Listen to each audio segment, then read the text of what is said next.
जेठानी के गांव के स्टाइल वर्सेस देवरानी के शहर के स्टाइल में रसोई। मिट्टी की सुंदर रसोई जिसके दीवारों पर सुंदर फूल बने हुए हैं। सामने सुंदर 2 मुंह का चूल्हा है। अलमारी पर सुंदर मिट्टी के बर्तन और पीतल के बर्तन रखे हुए हैं। चूल्हे के सामने एक सुंदर कालीन बिछी है जिस पर पूजा बैठकर खाना पका रही है। सुनिए जी, आजकल सपने में माँ जी बहुत आती है। पता नहीं माँ जी की सेहत ठीक है कि नहीं। अरे ये क्या बात हुई? अगर माँ तुम्हारे सपने में आ रही है तो इसका मतलब ये थोड़ी ना हुआ कि माँ बीमार है। नहीं, मेरे कहने का मतलब वो नहीं था, लेकिन ऐसा होता है ना कि जब कोई सपने में आता है तो वो इंसान थोड़ा बहुत परेशान होता है या वो हमारे बारे में ही सोच रहा होता है।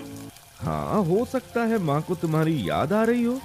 हाँ, खैर देवरानी जी तो उनका अच्छे से ध्यान रखती ही होंगी।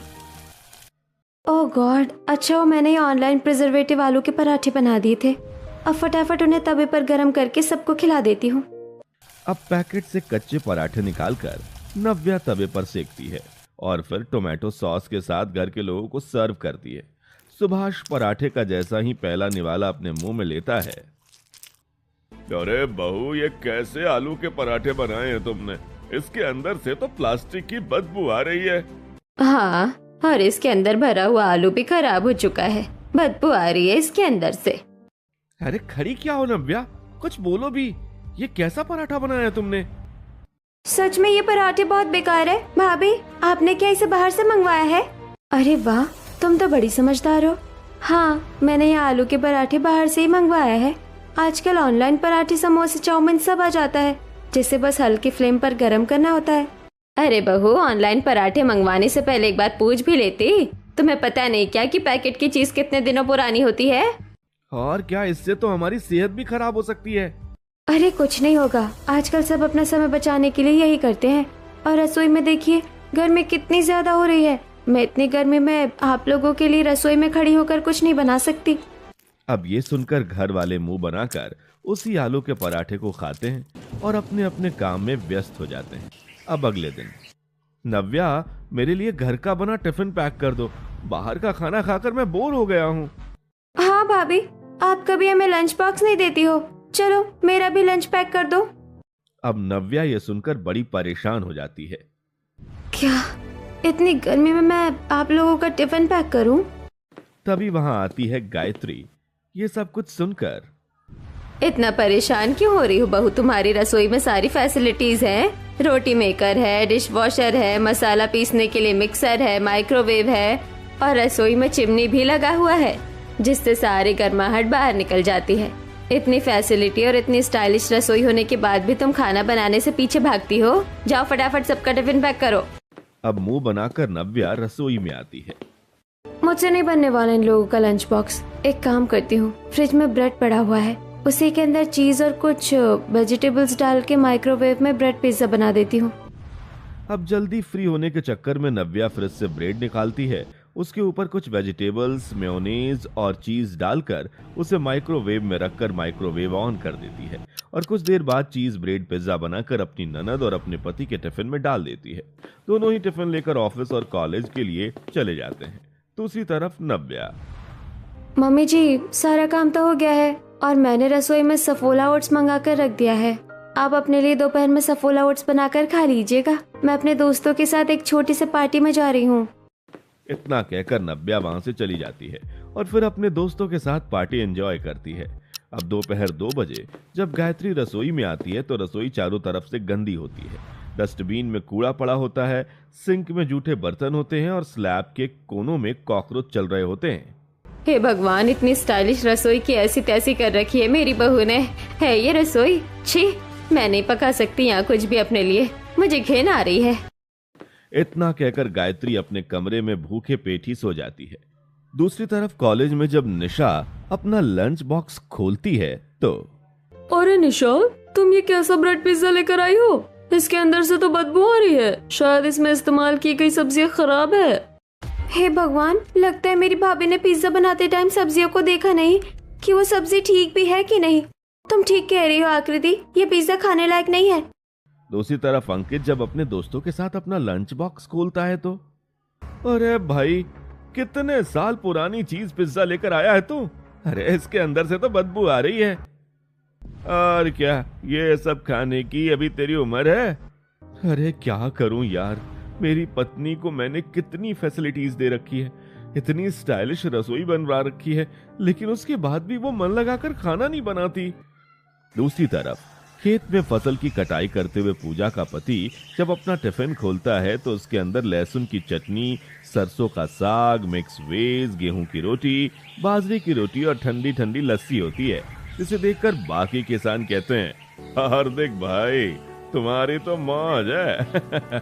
तुम्हारी पत्नी तुम्हारे खान पान और तुम्हारी सेहत का पूरा ध्यान रखती है। तुम्हारे तो टिफिन खुलते ही खाने की खुशबू खेत के चारों तरफ फैलने लगती है भाई।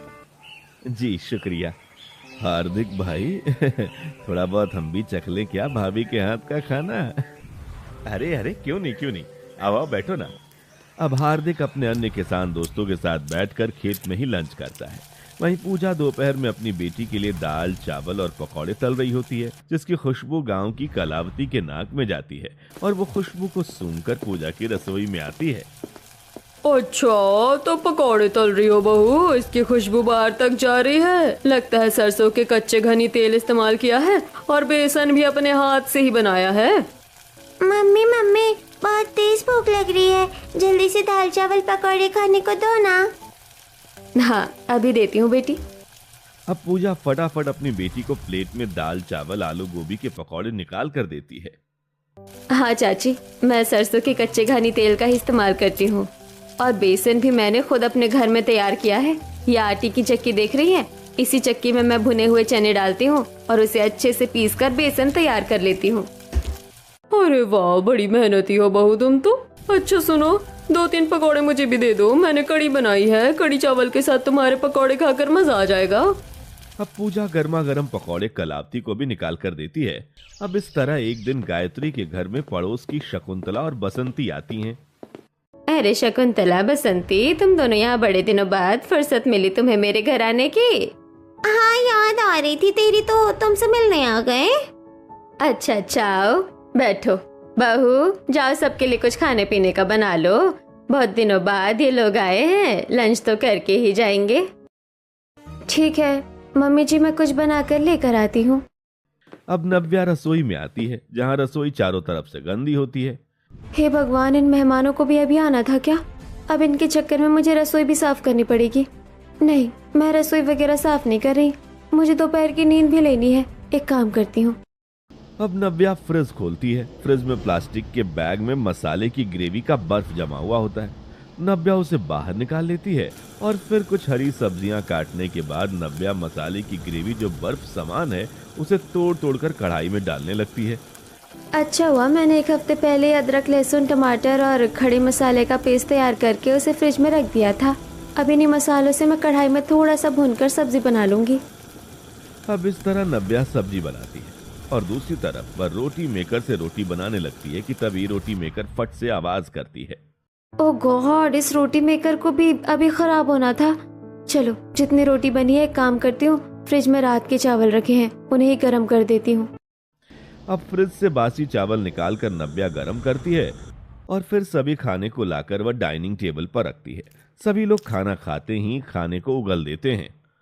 गायत्री, ये कैसा खाना बनाया तेरी बहू ने? सब्जी के मसाले तो कच्चे हैं और चावल पे बदबू मार रहा है, रोटी भी ठीक से पकी नहीं है। सच में तेरी बहू ये कैसा खाना रखकर चली गई है हमारे आगे?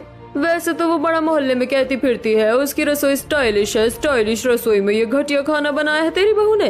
लगता है उसकी बहू झूठ बोलती है। चलो जरा देख कर आते हैं। अब सभी रसोई में आते हैं, जहाँ नव्या फ्रिज में 1 हफ्ते पुराने मसाले की ग्रेवी को रख रही होती है। चलो, आज 1 हफ्ते पुराने मसाले का यूज हो गया है, मैं तो इसे फेंकने ही वाली थी। बाप रे गायत्री, तेरी बहू ने हमें 1 हफ्ते पुराने मसाले से सब्जी बनाकर खिलाया है। छी, वहाँ चावल भी रखा हुआ है जिसमें से गंदी बदबू आ रही है। इसका मतलब वो चावल भी बासी था। सच में, ऊपर से ये रसोई कितनी ज्यादा गंदी हो रही है। अरे ये स्टाइलिश रसोई नहीं बल्कि कबाड़ खाना लग रहा है। अरे बहू, तुम इस घर की गृहिणी हो, तुम्हें रसोई को साफ करके रखना चाहिए। यहाँ तो पानी पीना भी पाप है। हम जा रहे हैं गायत्री। अब इतना सुनकर गुस्से से बसंती और शकुंतला वहाँ से चली जाती हैं। ये देखकर गायत्री बहुत उदास हो जाती है।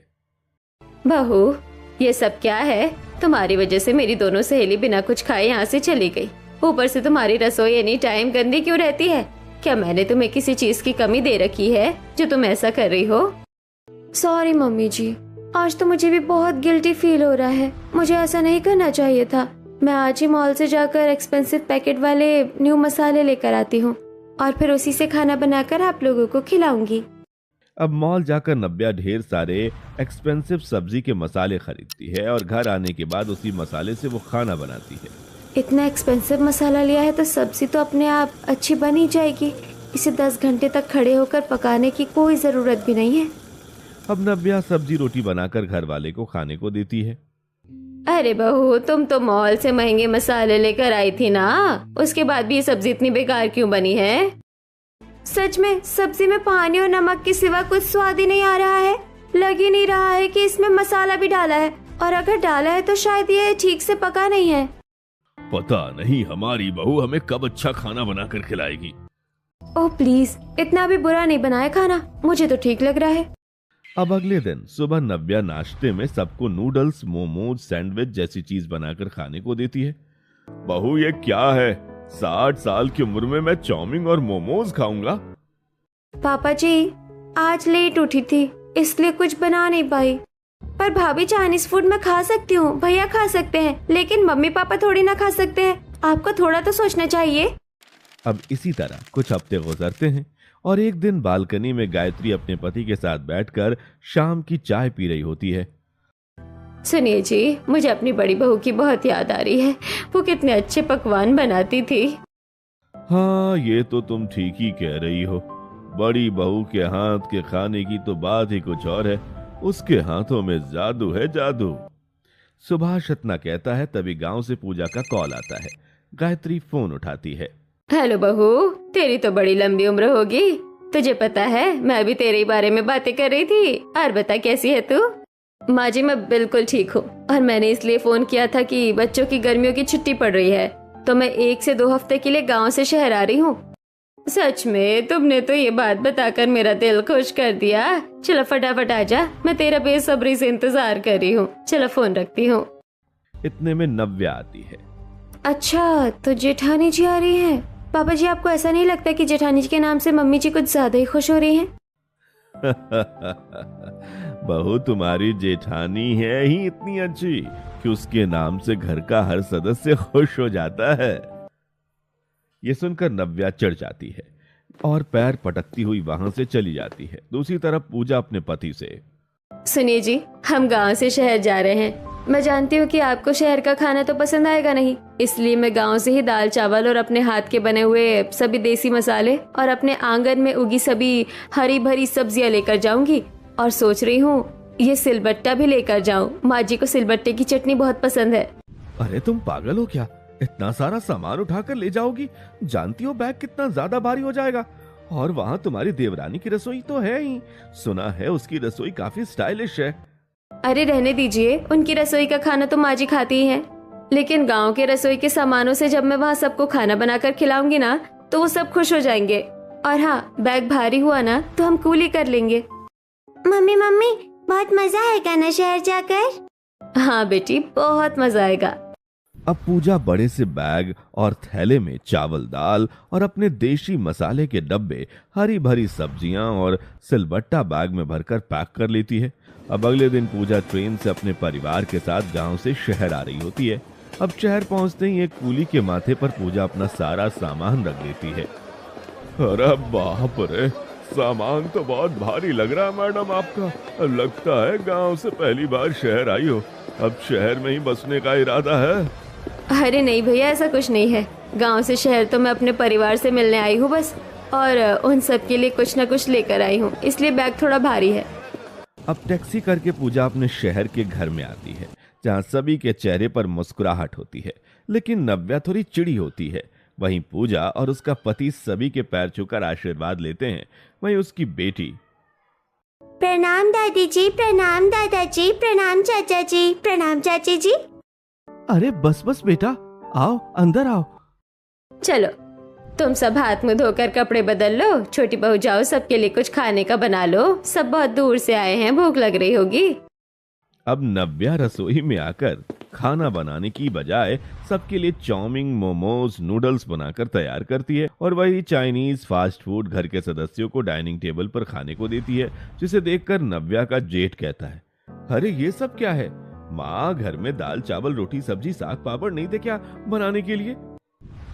मैं भी ये सब नहीं खाती हूँ दादी जी, मुझे तो घर का खाना ही पसंद है। माँ कहती है ये सब सेहत के लिए ठीक नहीं होता। भाभी आज तो कुछ अच्छा बना लेती, बड़ी भाभी इतने दिनों बाद गांव से शहर आई है। बहू ये सब क्या है? तुम्हें खाना बनाने को कहा था और तुम ये चाउमीन मोमोज बना कर ले आई हो। अरे मम्मी जी, मुझे लगा ये लोग गांव से आए हैं, इन्होंने कभी ये चाइनीज बर्गर पिज्जा मोमोज तो खाया नहीं होगा, इसलिए मैंने सोचा कि मैं यही बना दूं इन लोगों के लिए। सॉरी, अगर आप लोगों को अच्छा नहीं लगा तो मैं रात को कुछ अच्छा बना दूंगी। ठीक है देवरानी जी, सुनिए जी, जो बना है वही खा लीजिए, रात को कुछ अच्छा खा लेंगे। अब सभी लोग मुंह बनाकर वही बर्गर, चाउमीन, पिज्जा खाते हैं। अब रात को पूजा गांव से लाए सभी सामान का थैला लेकर खुद रसोई में रात का खाना बनाने पहुंचती है, लेकिन रसोई चारों तरफ से गंदी और बदबूदार देखकर उसकी हालत खराब हो जाती है।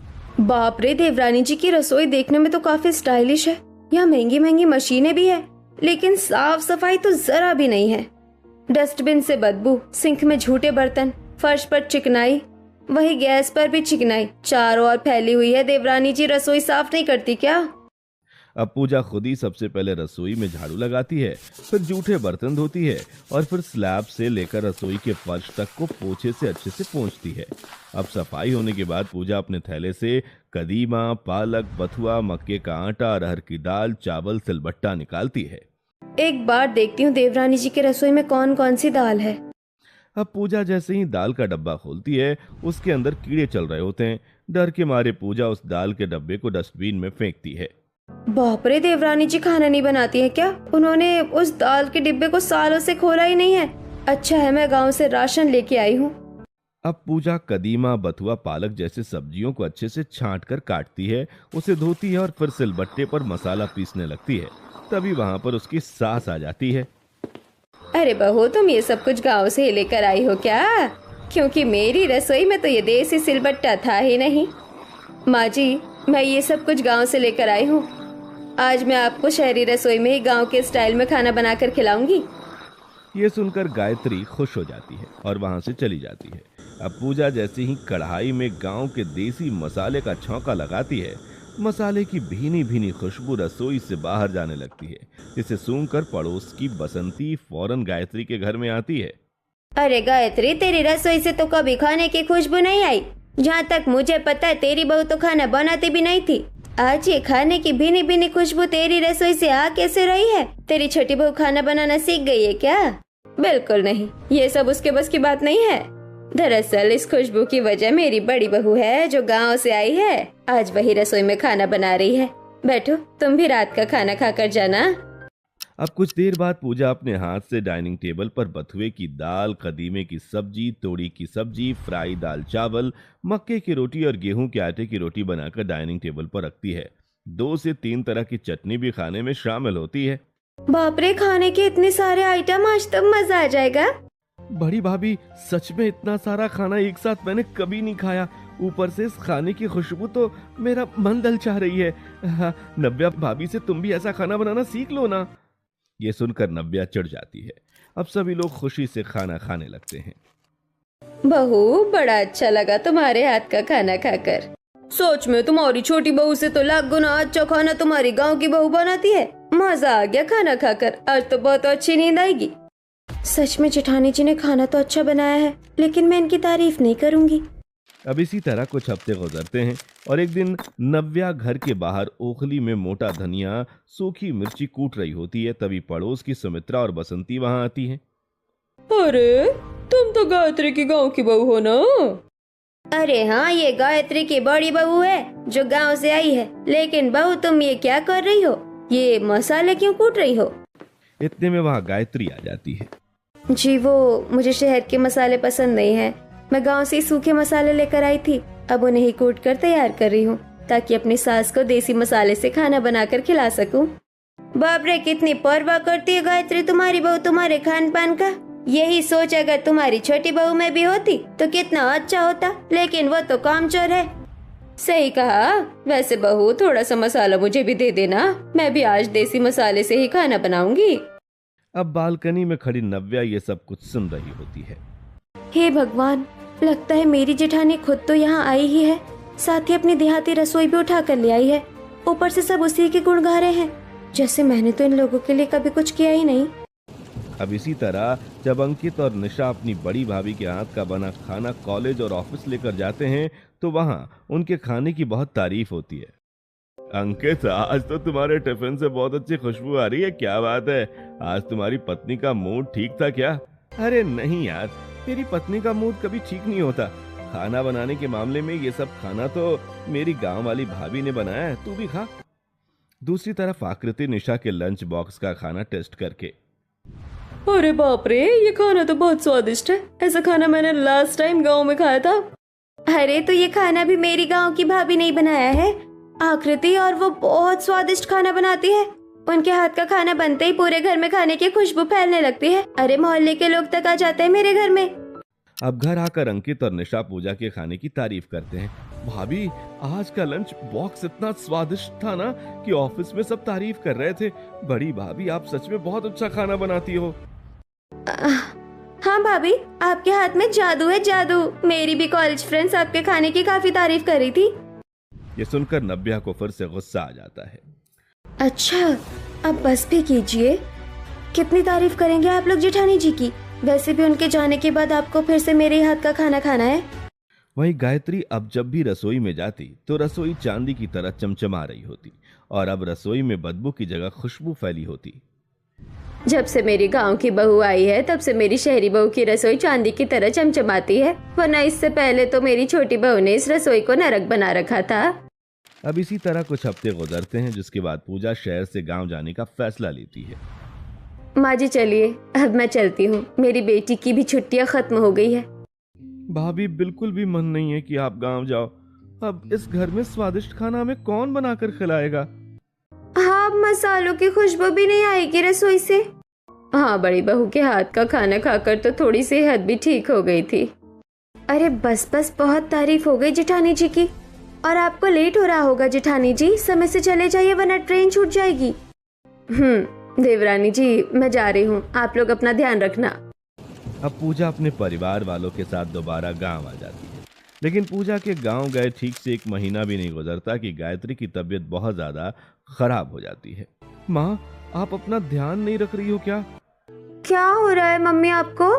क्या होगा बेटी, छोटी बहू बाहर का बना खाना खिलाती है जिससे मेरी सेहत खराब हो रही है। अब मुझे मेरी गांव की बहू ही ठीक कर सकती है। तुम लोग मुझे गांव छोड़ दो। तुम अकेले कैसे जाओगी? जाएंगे तो सब जाएंगे। हे भगवान, अब मेरी इस बीमार सास की वजह से हम सबको गांव जाना पड़ेगा। अब गायत्री की बिगड़ती तबीयत देखकर सभी लोग गांव आते हैं। घर के दरवाजे पर परिवार वालों को देखकर पूजा, अरे आप लोग आइए ना, अंदर आइए। पड़ोसी यह देखकर, बहू, तो ये है तुम्हारे सास ससुर और देवरानी। आप लोगों की बहुत तारीफ करती है पूजा। चलो अच्छा है, अब अपनी सास ससुर की सेवा करो। जी बिल्कुल माँ जी, चलिए। अब पूजा सबको रसोई में लेकर आती है और सबको चटाई पर बिठाकर मटके से ठंडा ठंडा पानी निकाल कर देती है। माँ, क्या हुआ? आपकी तबीयत ठीक नहीं है क्या? हाँ, तबीयत ठीक नहीं थी, इसलिए अपने गांव की बहू के पास आई हूँ। अब यही मुझे ठीक करेगी। छोटी बहू को तो मेरी चिंता है नहीं। हाँ माँ जी, यहाँ के हवा पानी में रहकर आपकी तबीयत जल्द ही ठीक हो जाएगी। ऐसा क्या है यहाँ के हवा पानी में? मुझे तो चारों तरफ गोबर की बदबू आ रही है। और ये पानी मिनरल वाटर नहीं है क्या? नव्या, ये गांव है, यहाँ जो मिल रहा है चुपचाप पी लो। अब कुछ देर बाद पूजा अपने घर के आंगन में आती है, जहाँ पर कुछ हरी भरी सब्जियां उगी होती हैं। अब पूजा सब्जियां तोड़ती है। अरे ये क्या जेठानी जी, आप अपने हाथों को मिट्टी में डालकर सब्जियां तोड़ रही हो? यहाँ मॉल नहीं है क्या? तभी गायत्री वहां आकर, छोटी बहू, बड़ी बहू सब्जियां खुद उगाती है, तुम्हारी तरह पैकेट वाली सब्जी ये नहीं खाती। तुम भी कुछ सीखो इससे। अब चूल्हे पर पूजा लौकी, तोरी जैसी सब्जियों को काटकर सिलबट्टे पर मसाला पीसकर उनकी सब्जी बनाती है, जिससे रसोई में थोड़ा धुआं और खाने की खुशबू फैलती है। खाने में से कितनी अच्छी खुशबू आ रही है। खुशबू? माँ जी, मेरे नाक और गले में तो धुआं जा रहा है। जेठानी जी, आप एक गैस सिलेंडर क्यों नहीं लगा लेती? देवरानी जी, यहाँ सब चूल्हे पर ही खाना बनाते हैं। हाँ बहू, बंदर क्या जाने अदरक का स्वाद। इसने खुद तो शुरू से बाहर का कचरा खरीद के खाया है। अब खाना बनाकर पूजा चटाई बिछाती है और सबको पीतल के प्लेट में चावल, लौकी, चने की सब्जी, रोटी, प्याज, खीरे की सलाद, पुदीने की चटनी और बूंदी का रायता परोस देती है। मजा आ गया भाभी, क्या खाना बनाया आपने, वाह। सच में। और भाभी, आपकी रसोई भी काफी ऐतिहासिक लगती है, बिल्कुल पुराने जमाने जैसी। अच्छा है। ये हमारे घर की सबसे पुरानी रसोई है, जिसे मेरी बड़ी बहू ने अब तक सहेज कर रखा है। एक मेरी ये शहरी बहू है, जिसको शहर के रसोई में इतनी फैसिलिटी दे रखी है मैंने, लेकिन फिर भी ये उस रसोई की कदर नहीं करती। अब बार बार नव्या अपनी बेइज्जती बर्दाश्त नहीं कर पाती और वो खाने से उठकर चली जाती है। अब अगली सुबह पूजा अपने घर के आंगन में बंधी गाय से बाल्टी में दूध निकाल रही होती है। छी छी, जेठानी जी, आप ये क्या कर रही हो? यहाँ पर पैकेट वाला मिल्क नहीं मिलता क्या, जो आप हाथ से ये सब कर रही हैं? देवरानी जी, आपको पता है इस दूध में कितनी ताकत है? अब सुभाष वहां आकर, बड़ी बहू, ये सब तुम्हारी देवरानी को क्या ही पता होगा। ये तो सब कुछ ऑनलाइन मंगाकर खाती पीती है। सीखो छोटी बहू, अपने जेठानी से कुछ सीखो। अब फिर से नव्या को गुस्सा आ जाता है और वो दांत पीसती हुई वहां से चली जाती है। बस बहुत हो गया। अब मुझे अपनी जेठानी के साथ कुछ तो ऐसा करना पड़ेगा जिससे इनकी बेइज्जती हो, क्योंकि शहर से लेकर गांव तक इन्होंने सिर्फ अपने अच्छे कामकाज के चक्कर में मुझे बदनाम ही करवाया है। अब अगले दिन नव्या देखती है कि चूल्हे पर 2 से 3 तरह के पकवान बनकर रखे हुए हैं। बहुत अपने मसालों और खाने की तारीफ करती है ना जेठानी जी। अब देखो मैं क्या करती हूँ। नव्या आंगन से मिट्टी उठाकर लाती है और मसाले के बरनी में भर देती है। वहीं बने हुए खाने में भी ढेर सारा नमक पलट देती है। अब नहा धोकर सभी आकर रसोई में बैठते हैं। पूजा सबको प्लेट में खाना निकाल कर देती है, लेकिन खाना खाते ही सब खाने को मुंह से उगल देते हैं। बहू, खाना तो जरूरत से ज्यादा ही नमकीन है। हाँ, इतना सारा नमक कौन डालता है? अब पूजा घबरा कर, क्या खाने में नमक ज्यादा है? ऐसा कैसे हो सकता है? मैंने तो सब कुछ हिसाब से डाला था। कोई बात नहीं बहू, कभी कभी ऊपर नीचे हो जाती है। अब इसी तरह अगले दिन नव्या देखती है चूल्हे पर खाना पक रहा है। हाँ, कोई नहीं है। एक काम करती हूँ, चूल्हे की सारी लकड़ियों पर पानी पलट देती हूँ, न लकड़ियाँ जलेंगी न खाना ठीक से पकेगा। अब मटके से पानी लेकर नव्या जलती हुई लकड़ियों पर पलट देती है, जिससे खाना पूरी तरीके से नहीं पक पाता। अब जब सुबह सब नाश्ता करते हैं तो सब्जी कच्ची रहती है। बहू, सब्जी तो पूरी कच्ची है, मसाला भी ठीक से नहीं पका है। इस मसाले में मिलावट है भाभी, मुंह में कंकड़ आ रहे हैं। क्या मेरे मसाले में मिलावट? पर मैं तो मसाला हाथ से तैयार करती हूँ। पता नहीं बहू, लेकिन खाने में स्वाद नहीं है, सब्जी भी कच्ची है। माँ जी, मुझे तो लगता है कि अब जेठानी जी हमें गांव से भगाना चाहती हैं। अरे नहीं नहीं, ऐसा नहीं है। अब रात को कमरे में पूजा लेटी है। हे भगवान, ये सब क्या हो रहा है? अचानक से मेरा खाना बेस्वाद कैसे बन सकता है? अब अगली सुबह नव्या चूल्हे को तोड़ रही होती है। ना चूल्हा रहेगा ना अच्छा खाना बनेगा। बहुत सुन ली तारीफ अपनी जेठानी जी की। अब नव्या इतना कहती है कि तभी वहां पर उसकी जेठानी आ जाती है, जो अपनी आंखों से सब कुछ देख लेती है। हे भगवान, देवरानी जी, आप मेरी मिट्टी के चूल्हे को तोड़ने की कोशिश क्यों कर रही हैं? इतने में घर के बाकी सदस्य भी वहां आते हैं। वह टूटा चूल्हा देखकर, अरे छोटी बहू, ये सब क्या है? माँ जी, मुझे समझ नहीं आ रहा है, देवरानी जी मेरे चूल्हे को तोड़ क्यों रही हैं? मैं समझ गई। कुछ दिन से आपके खाने में जो खराबी आ रही है ना, मुझे लग रहा है इन सब के पीछे भी इन्हीं का हाथ है। बहू, सच सच बता, क्या ये सब तू जानबूझकर कर रही है? अब गुस्से से नव्या कहती है, हाँ, ये सब कुछ मैं जानबूझकर कर रही हूँ। और क्यों ना करूँ? शहर से लेकर गांव तक आप लोग बस मेरी जेठानी की तारीफ करते हैं, जैसे मैंने तो आप लोगों के लिए कभी कुछ किया ही नहीं है। अरे मुझे नफरत होने लगी अपनी जेठानी से। देवरानी जी, लेकिन मैं तो आपसे बहुत प्यार करती हूँ। मेरे मन में आपके लिए सिर्फ प्यार ही है। नाटक है आपका ये सब, मैं जानती हूँ। जब जब घर वाले मेरी बेइज्जती करते हैं तब तब आप खुश होती हैं। ऐसा कुछ नहीं है नव्या, और तुम गिरी हुई हरकत कैसे कर सकती हो? अरे तुम चाहती तो अपनी जेठानी से चीजें सीख भी सकती थी, लेकिन तुम्हारी छोटी सोच ने चीजों को सीखने की बजाय चीजों को खराब करना ज्यादा ठीक समझा। छोटी बहू, तुम्हारे अंदर ईर्ष्या इतनी ज्यादा बढ़ गई है, तुम हमारे मन में भी जहर घोलने लगी। अब ये सुनकर नव्या को शर्मिंदगी महसूस होती है और वह देखती है कि उसकी जेठानी की आंखों से आंसू गिर रहे हैं। जेठानी जी, मुझे माफ कर दीजिए, मुझसे गलती हो गई। मुझे इतना बुरा तो नहीं करना चाहिए था आपके साथ। मैं अभी आपका चूल्हा ठीक कर देती हूँ और आज से मैं आपके साथ खाना बनाना सीखूंगी और मसाले बनाना भी। बस आप मुझे माफ करके एक मौका दे दीजिए। तुम मेरी छोटी बहन हो, मैं तुम्हें एक क्या 1000 मौका दूंगी। अब अपनी जेठानी के साथ मिलकर नव्या चूल्हा ठीक करती है और फिर एक हफ्ते तक अपनी जेठानी से अच्छा खाना बनाने की ट्रेनिंग लेती है। और जब वह चूल्हे पर खाना बनाकर सबको खिलाती है तो सबको उसके हाथ का खाना बहुत अच्छा लगता है। छोटी बहू, खाना बहुत अच्छा बना है। शुक्रिया माँ जी। अब कुछ हफ्ते बाद पूजा के ससुराल वाले दोबारा शहर जाने लगते हैं।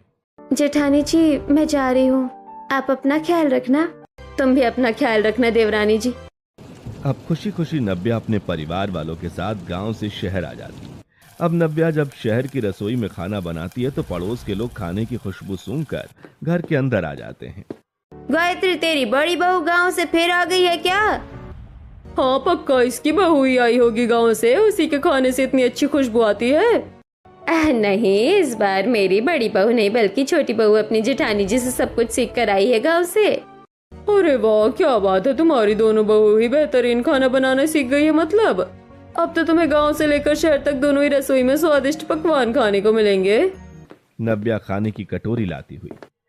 बिल्कुल ठीक कहा आपने। अब से माँ जी को अपनी दोनों ही बहू का सुख प्राप्त होगा। लेकिन आप भी खाइए मेरे हाथ का खाना।